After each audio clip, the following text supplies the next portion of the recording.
માધાપરમાં તાજેતરમાં થયેલ ઘરફોડ ચોરીનો ભેદ આખરે એલસીબીએ ઉકેલી કાઢ્યો છે। આરોપીની ધરપકડ કરી તેમના કબજામાંથી દાગીના, વાસણ અને વાહન કબજે કરવામાં આવ્યું છે। આરોપીની પૂછતાછમાં તેમણે માધાપરમાં ચોરી કરી હોવાની કબૂલાત પણ આપી હતી।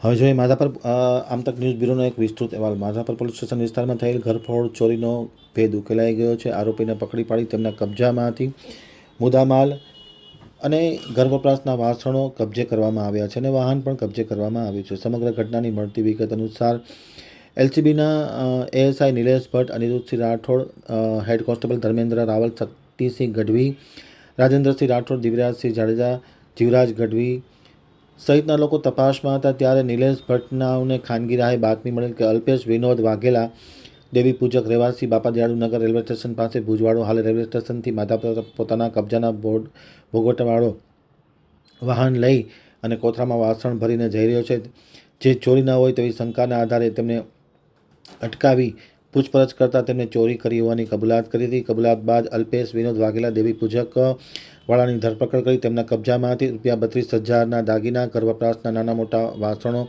₹30,000 અને વાહન જેની કિંમત ₹1 લાખ થવા જઈ તમામ કબજે કરી આરોપી વિરુદ્ધ ધોરણસરની કાર્યવાહી હાથ ધરેલ છે।